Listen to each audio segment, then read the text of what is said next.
Bom, gente, então vamos continuar aqui, né?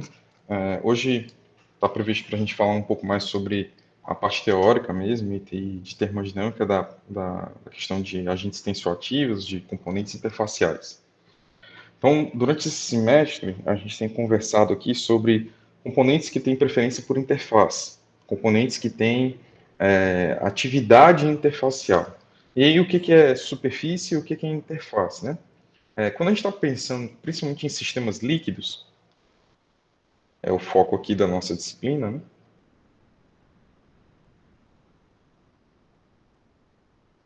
Quando a gente está falando desses sistemas líquidos aqui, a gente está pensando sempre o que define esse sistema líquido, né? Então, quando você vê um copo com água, o que define a porção de água que você está vendo é, primeiro, como o líquido ele ocupa o espaço, o reservatório que está contendo esse líquido, né? Ele vai ocupar todo ele, né? É característica da fase líquida isso. Mas o que vai te identificar, o que vai delimitar esse sistema líquido é a presença de uma interface. Essa interface é o que vai separar a porção homogênea do sistema líquido da porção homogênea como esse vaso está aberto, da atmosfera. Ok? Então, isso daqui é uma interface. Quando a gente fala dessa interface, se a gente olhar essa interface aqui de uma maneira ampliada, a gente vai ver isso daqui de uma maneira bem maior. E aí o que está acontecendo é que você tem aqui moléculas de água, uma perto das outras aqui nessa superfície.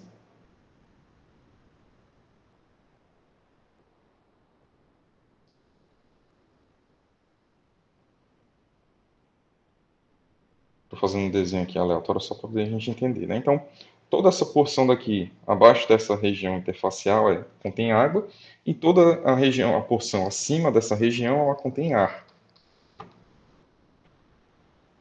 Ou seja, aqui na interface você tem um desbalanço de forças.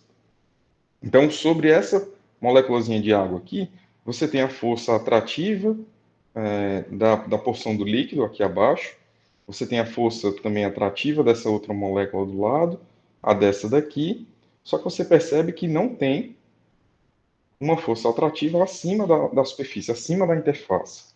Então, é isso daqui que gera o que a gente chama de tensão superficial.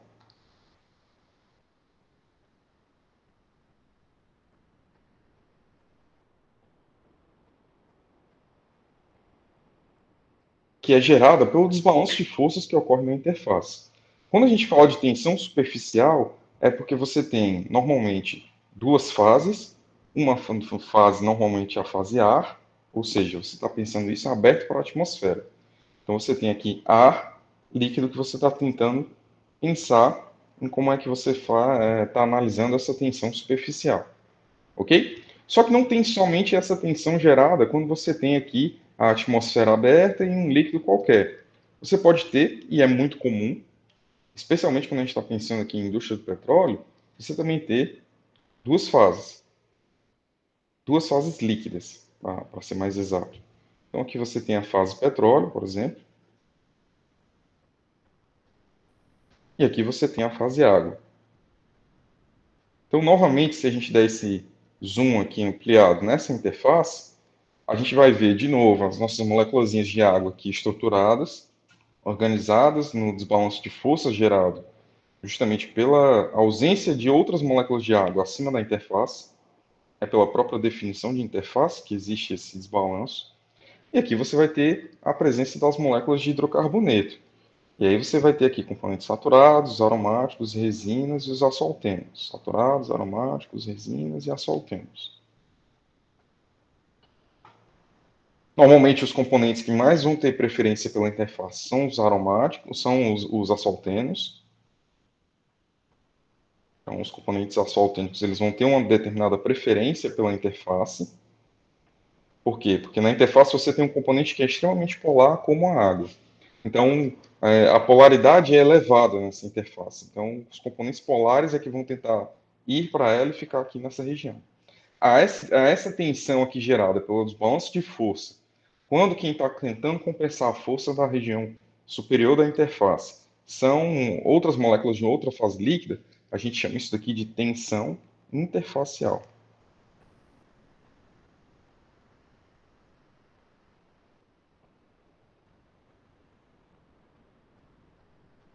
Que normalmente está associada com líquido-líquido.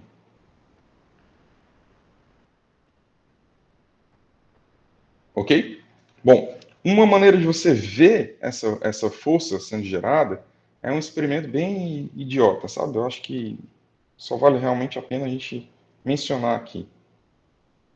Se você tiver aqui um arame torcido, isso daqui é um arame, tá? Que foi torcido, e aí eu coloco aqui um outro arame que está como se fosse com argolas, certo? Você consegue mover esse aramezinho aqui que está prendido nesse outro arame que está torcido. Se eu coloco isso daqui dentro de uma solução de sabão, eu vou conseguir formar um filme líquido aqui. Então, nesse filme líquido, se eu puxar aqui essa varetinha aqui, ela é móvel, se eu fizer aqui um diferencial dx de deslocamento, eu posso perceber que vai ser gerada uma força de natureza elástica, e essa força de natureza elástica, ela tá sendo compensada pela justamente a tensão interfacial.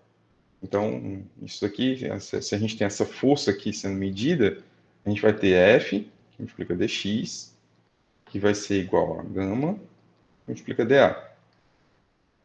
Então, isso daqui é a força vezes o deslocamento, que vai ser igual a tensão que multiplica a variação da área. Então, tensão aqui tem essa unidade por área, né, que a gente está avaliando aqui, justamente para poder a gente tentar dar uma olhada em qual é a origem, né, o que causa isso, né? Só que aí você pode pensar, professor, mas aqui não tem uma interface bem definida. Essa interface, você está considerando que ela tem uma boa aderência a essa varetinha aqui que você colocou colada no sistema, e aí essa boa aderência faz com que você consiga puxar, esticar e avaliar o que vai mudando quando você vai aumentando a tensão superficial. Ok? Então, essa tensão surge justamente do desbalanço de forças, e aí a gente consegue ver, ter uma ideia da mensuração desse desbalanço de forças, quando a gente compara, por exemplo, N-hexano, benzeno e água. Então, para pensar em qual é o sentido de crescimento de força interfacial. Vai do hexano para a água, quem é maior do que o que aqui em termos de tensão superficial? Se a gente está pensando de desbalanço de forças, a gente vai ter que ligar com forças intermoleculares. As forças intermoleculares presentes aqui no hexano, elas vão ser basicamente aquelas de dispersão de London, né? Então você tem uma molécula que ela não é polar, ela só vai realmente ser aquele dipolo induzido pontual. As forças intermoleculares relativas ao benzeno, como ele tem um núcleo de ressonância, ele já tem forças intermoleculares mais fortes do que a do hexano. E a da água, a gente sabe que ela forma a questão das pontes de hidrogênio, né, as ligações de hidrogênio. Então, isso faz com que você consiga, você acaba percebendo um desbalanço de forças maior na água. Então, é como se você tivesse um sentido de crescimento desse desbalanço de forças. E não é à toa que os valores aqui a 20 graus Celsius, né, para cada um desses aqui, vai ser para o hexano 18,43, para o benzeno vai ser 28,85 e para a água vai ser 72,75. Então, é diretamente ligado, né? O desbalanço de forças intermoleculares que você tem aqui na estrutura do líquido com a capacidade desse líquido de gerar essa tensão, né? Então, essa tensão ela tem impactos em diversos processos, né? Você tem, quanto maior a tensão interfacial, normalmente ela está correlacionada com fenômenos de transferência de massa.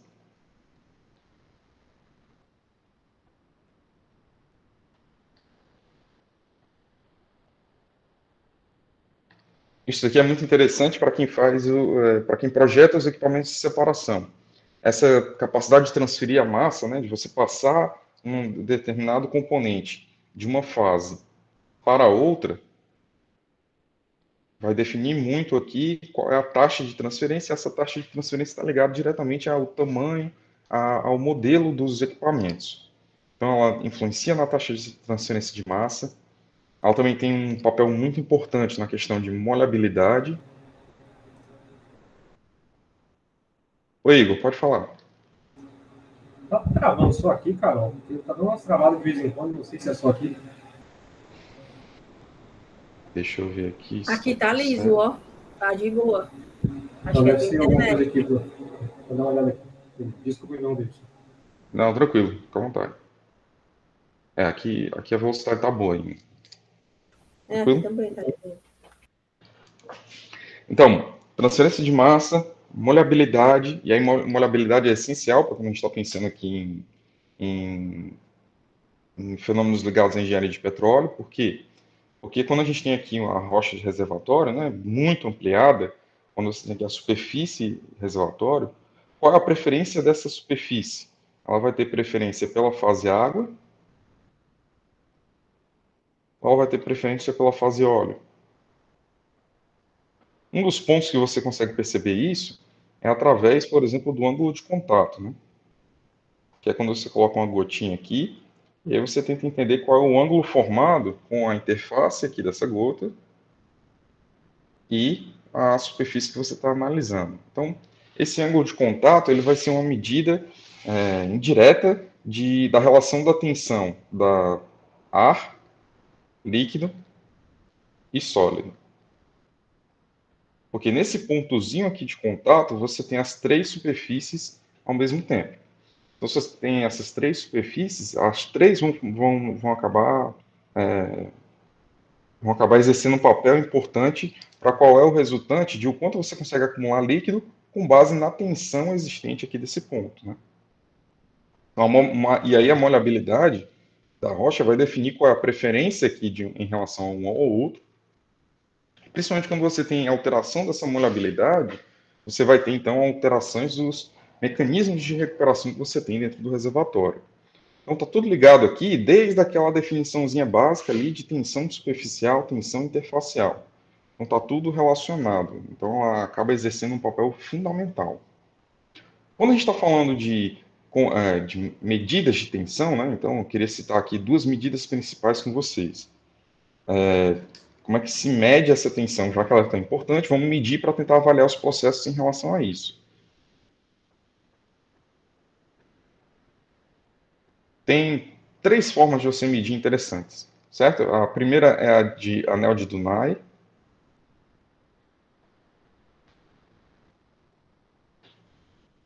Deixa eu esquecer como é que se escreve Dunay. Deixa eu ver. Ah, tá aqui. Então, esse anel de Dunay, ele é justamente um círculo. Você tem aqui uma esferazinha, na verdade um arame em termos circulares. Ele é estruturado aqui, para poder você conseguir erguê-lo e insá-lo ele aqui, né?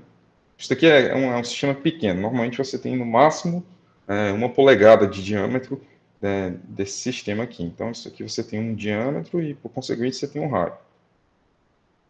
Então quando você submerge esse anel de Dunay num líquido e você levanta esse anel de Dunay até a interface, isso faz com que, se isso aqui for feito, por exemplo, de platina, e estiver bem limpinho, o líquido que você está fazendo, ele vai tá tentando medir, ele vai, pelo princípio de não escorregamento, né? Ele vai ter uma aderência forte nesse anel, e aí ele vai formar como se fosse um halo de líquido que está sendo sustentado por esse anel propriamente dito. Então, você consegue como se fosse medir esticando, como se a superfície do líquido fosse uma película de plástico, e você vai esticando ela, e aí se isso daqui estiver ligado numa balança, você consegue ver aqui qual é o peso dessa coluna de líquido que você está levantando.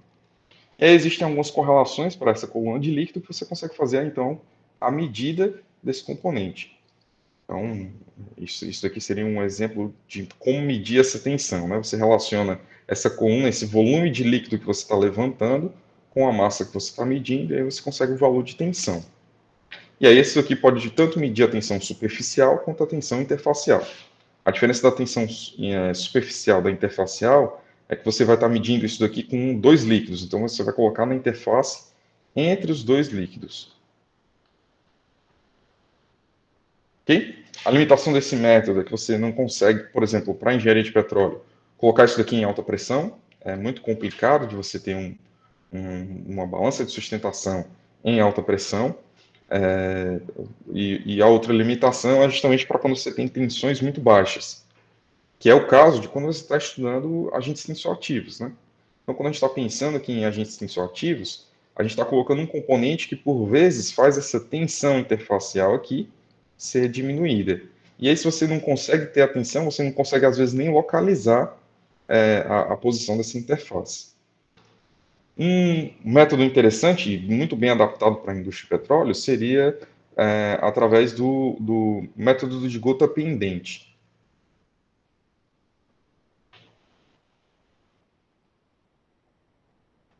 Então, nesse método de gota pendente, normalmente você tem aqui um capilar, um sistema bem fininho aqui com a saída de líquido, e aí você consegue formar uma gota que está sendo autossustentada aqui. Então, essa gota que está sendo sustentada, você consegue correlacionar o tamanho e o formato dela diretamente com a tensão necessária. Então, é como se a tensão interfacial aqui fosse a responsável para você estar sustentando esse peso, essa massa dessa gota. Então, você consegue correlacionar isso através da equação que é chamada por vezes de equação de Young. E aí, com essa correlação da equação de Young, você consegue, então, fazer a medida da tensão interfacial. Esse método de gota pendente, ele consegue ser facilmente adaptado para um sistema em alta pressão, para você tentar simular o que acontece dentro do reservatório. Então, você consegue manter isso aqui dentro de um frasco fechado, e aí você consegue tanto medir a tensão superficial quanto a interfacial também. Então, é só se você quiser medir a tensão aqui da interface com o óleo, você desloca o óleo aqui nesse sistema com a água vai ser transparente, então você vai conseguir ver esse sistema com uma câmera, né? Você acaba filmando isso daqui. E aí você consegue ajustar o formato da gota, medindo os parâmetros necessários para calcular a tensão através da equação de Young. Então aqui seriam dois métodos gerais, tem diversos métodos modernos, né? Não só com a gota pendente. Normalmente você utiliza a gota pendente quando a densidade dessa fase aqui interna ela é maior do que essa fase aqui. Senão você inverte o sistema todo e você acaba fazendo com que a gota suba, né? Então você tem aqui a formação da gota para cima, se a densidade dessa gota for menor do que a densidade do meio que você está medindo. Normalmente é o que acontece quando você está pensando em petróleo e água, né? A densidade de petróleo às vezes vai ser, na maioria dos casos, vai ser menor do que a densidade, especialmente se você estiver falando de uma solução salina. Então, com essa diferença de densidade, você consegue inverter o sistema facilmente, né? Então, são duas formas de medir essa tensão. E aí, essas medidas de tensão acabam ajudando a gente entender quais são os fatores que influenciam essa tensão. Então, um dos fatores que influenciam é justamente a presença de agentes tensioativos.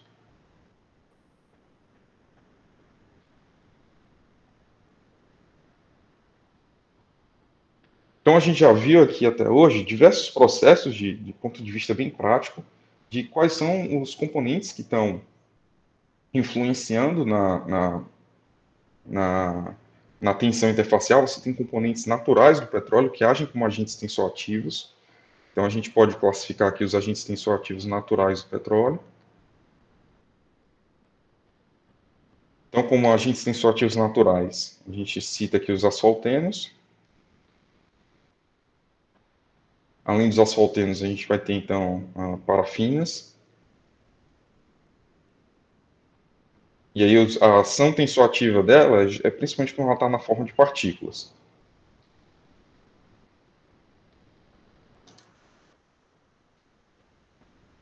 Asfaltenos, parafinas, ácidos naftênicos.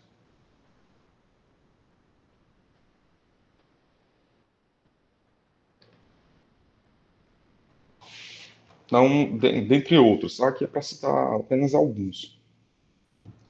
E você tem os produtos de tratamento.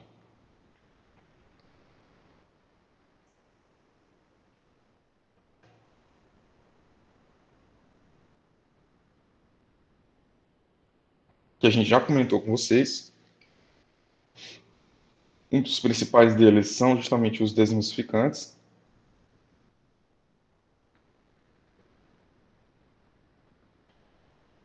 Então, desemistificantes vão ser os componentes que vão tentar substituir qualquer mecanismo de estabilidade de emulsão.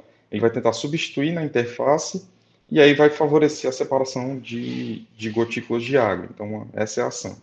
É meio que contrassenso quando você pensa que você tem um agente tensioativo natural que está te causando um problema, aí você vai lá e vai colocar um agente tensioativo mais forte para poder ocupar mais a interface para resolver o problema.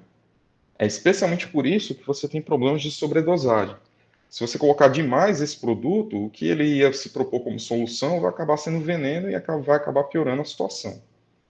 Então, produtos de tratamento como desemistificantes, como antiespumantes, né?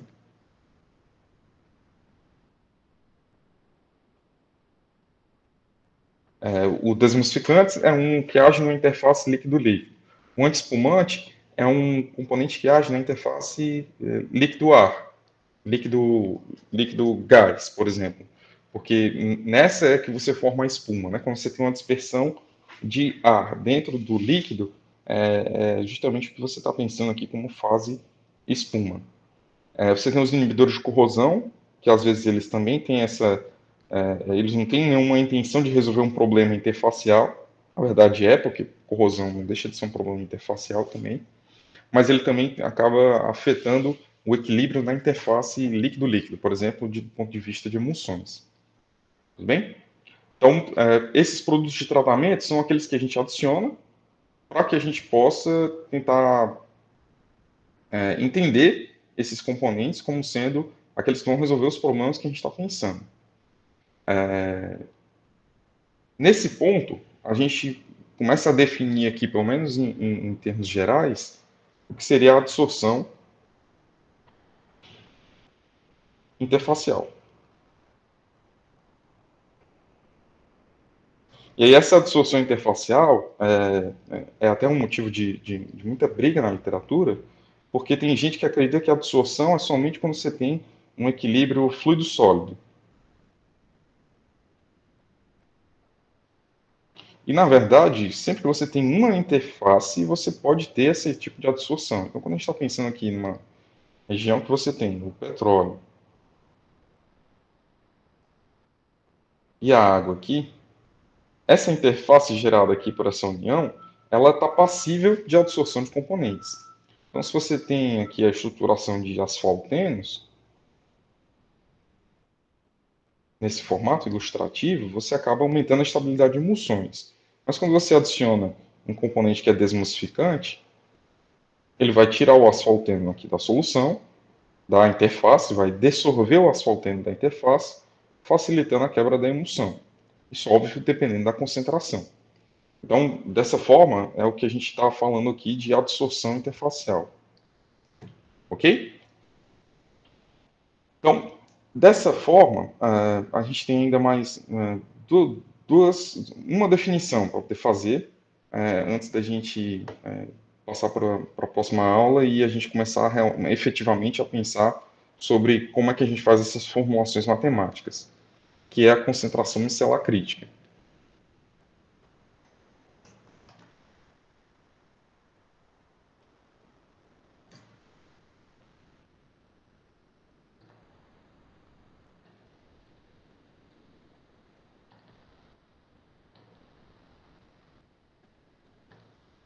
A concentração micelar crítica se você tem um determinado líquido aqui, com as suas moléculas, estruturas aqui, e você vai adicionando um componente tensioativo, normalmente esse componente tensioativo, ele pode ser separado num grupo cabeça e um grupo cauda. Normalmente esse grupo cabeça aqui, ele tem uma determinada polaridade que é a inversa do grupo cauda. Então a gente está falando aqui desse grupo cabeça, esse grupo cauda. Um exemplo disso daqui seria o dodecil sulfato de sódio, né? Você tem aqui uma estrutura de SO4- que está ligado com um componente C12. Então, você tem aqui um grupo que é hidrofóbico,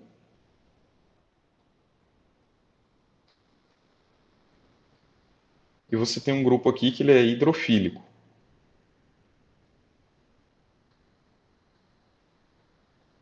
Então, hidrofóbico, fóbico é de fobia, né, daquele que a gente tem agonia, então ele não gosta da água.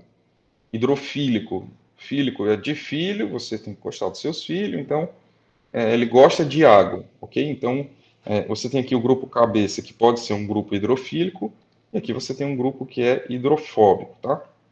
Então, se ele tem essa estrutura de agente tensioativo, à medida que você vai adicionando ele em solução, na hora que você joga isso daqui em solução, o grupo cabeça ele tem uma certa afinidade pela estrutura que você tem aqui da água, por exemplo, então ele vai ficar ainda em solução. A cauda vai ser adaptada, vai ser incorporada aqui dentro da estrutura micelar do líquido, sem tanto problema. Só que se você for aumentando a concentração desse surfactante de uma maneira muito grande, isso pode chegar ao ponto de que a sua micela fica completa e ao invés de você conseguir manter o grupo dentro de solução, ele vai ter uma preferência muito maior pela interface. Então você vai ter um conjunto de componentes aqui em cima, que eles vão ter a organização para a maior repulsão possível do grupo hidrofóbico. Então, à medida que você vai aumentando esse componente na interface, você vai ter um desbalanço de força diferente aqui. Antes do desbalanço de força, era formado pelas moléculas de água, uma perto das outras. Você sabe que a estrutura aqui da água, com a sua formação de ponte de hidrogênio, ela tem uma capacidade de interação aqui muito maior do que quando você tem dois grupos dodecil, né? Dois grupos de carbono que tem essa dispersão. Então a tensão aqui gerada nesse caso, ela é maior do que a tensão desse caso. O que acontece então com a tensão da interface? Ela vai diminuindo progressivamente à medida que você vai adicionando esse componente. Então, normalmente quando você vai adicionando esses componentes, isso pode ser colocado dentro de um gráfico de tensão em função da concentração. E o que você vai observando é que à medida que você vai adicionando um componente, você vai ocupando a interface cada vez mais, e vai chegar um ponto que você não tem mais como ocupar a interface e você vai completar a sua micela na solução. Então, a concentração micelar crítica ela é visualizada justamente num gráfico em que você tem a mudança de comportamento dessa concentração. Então, aqui você tinha uma tensão que estava progressivamente caindo, chega um ponto em que ela não varia mais com a adição do surfactante. Isso quer dizer que ela ocupou tanto a interface que agora ela está ocupando a concentração micelar crítica aqui dentro mesmo. Então, ela chegou numa concentração em que a interface ela já não está mais variante. Você não consegue perceber essa variação por aumento da concentração do surfactante. Ok? Vocês têm alguma dúvida? Não? Então, beleza. Então, por hoje a gente está vendo uma passagem geral aqui sobre os conceitos que a gente vai dar uma examinada um pouco melhor a partir da próxima aula, falando da isoterma de Langmuir e sobre as questões físicas de sorção em interfaces. Ok? É uma coisa um pouquinho mais específica para a gente entender o geral. Oi, Carol. Professor, esse gráfico que o senhor fez aí, eu consigo plotar ele tanto de forma experimental quanto de forma matemática? Tipo, se tem... Você tem algumas equações que você acaba conseguindo ajustar. Você tem algumas equações que você consegue ajustar da tensão em função da concentração do surfactante. Mas normalmente é semi-empírico, então você tem que fazer essa medida para determinar qual é esse ponto aqui da concentração que você tem a concentração micelar crítica, né? Esse ponto aqui seria a CMC. Normalmente é medido, tá, Carol, isso aqui. Tá certo, professor. Obrigado. Beleza, gente? Então, Vamos continuar aí durante a semana, agora que a gente está retomando as atividades, e vamos se falando. Beleza? Beleza, Valeu aí, professor. gente. Boa semana para Semana. vocês. Tranquilo. Valeu. Um abraço. Até mais.